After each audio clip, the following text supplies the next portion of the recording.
toi qui vas me rendre flou. Vous avez une façon de faire vos déclarations à Loïc et Philippe, vous, en musique. Peut-être. Laurence qui va tous. donner une fiche avec plein de chiffres. Alors, Ouais. à l'agenda cette année, attention, Laurence, pas moins de 29 salons en avril dédiés au bio et au zen, 22 rendez-vous au mois de mai et 48 en septembre. Il y a de quoi Incroyable. faire pour les Français et les autres. Incroyable. d'ailleurs. Et si on regarde les agendas qui existent sur Internet, il y en a tous les mois. Il y en a tous les mois partout. Il y en avait la semaine dernière à Metz. Dans ces prochaines dates, ce sera Lyon, ce sera Bordeaux, ce sera Paris, ce sera des grandes villes, ce sera aussi des petites villes. Il y a un charme fou au bio, au naturel. C'est vrai. Je ne vais pas être très gentille aujourd'hui. Je voudrais juste pousser C'est bien, ça vous déjà changera. un petit cri d'alarme. Regardez les chiffres qui vont apparaître derrière moi.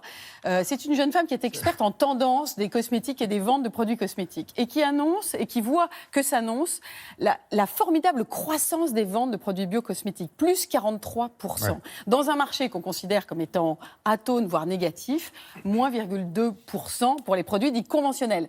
Il est en train de se passer une vraie révolution verte. Vous à l'aviez annoncé, hein, oui, mais à dès l'intérieur l'automne, de ça, il faut sans cesse redire que plus que jamais, le consommateur, nous devons être vigilants. Parce que quand on est une petite marque, De facto, on n'a hein, pas ouais. forcément les moyens d'avoir accès au label. Or, quand il y a un charme fou, un engouement, on passe du blanc au noir, on veut se précipiter vers tout ce qui va s'appeler naturel, vegan, bio. Alors, on explique ça en clair avec cette jeune femme qui est experte en tendance, au sens large, et en bio. Et vous allez voir qu'on est dans un magasin hyper intéressant et tout à fait nouveau. Regardez.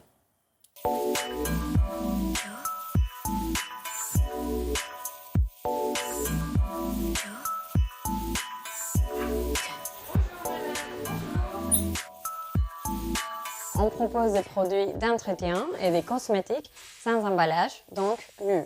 Mais on a aussi des produits qui permettent de réduire les déchets dans la vie quotidienne. C'est une boutique spécialisée dans les zéro déchets.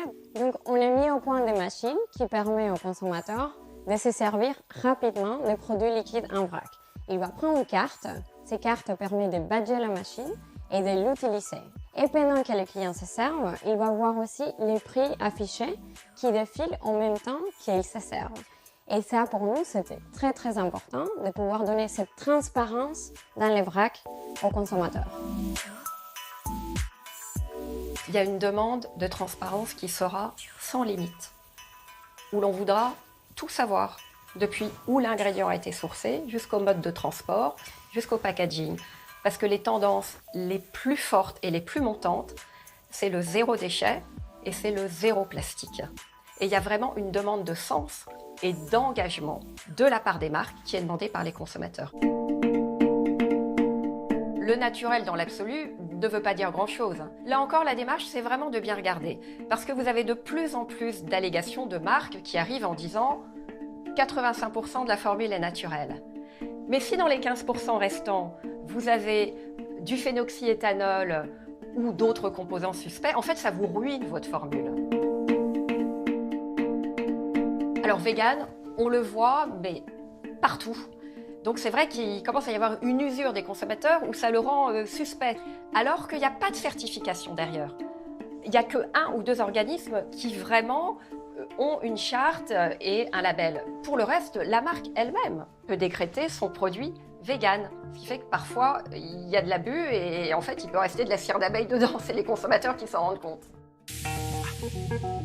Alors, dans la jungle des labels, vous avez maintenant un seul label européen depuis le 1er janvier 2017 qui s'appelle Cosmos, qui garantit aux consommateurs, par exemple, que 95% des ingrédients sont naturels et que sur ces ingrédients naturels, 95% du végétaux doit être bio.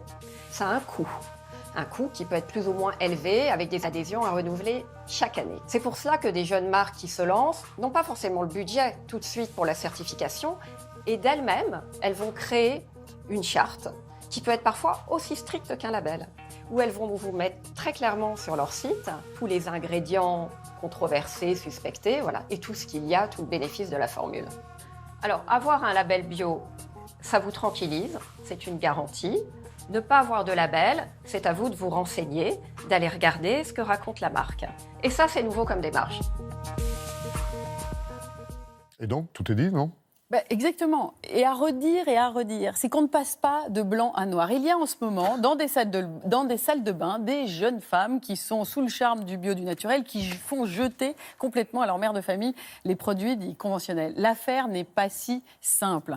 On reste consommateur, on reste vigilant, on s'informe et les moyens modernes maintenant permettent vraiment de s'informer. Et deuxième info, par rapport à la démarche de Maria Mella qu'on a vue au début de ce reportage, dans cette toute première initiative européenne, c'est la première européenne, c'est un magasin où les produits sont vendus nus, où vous pouvez acheter du savon liquide en vrac et vous voyez comme à la pompe à essence le liquide monter et le prix que ça va vous coûter. C'était l'un des freins pour aller vers les produits zéro déchet, vers les produits sans emballage. On ne savait pas trop au bout du compte combien ça allait nous coûter. On prenait des poignées de trucs et puis on était très surpris par le prix au bout.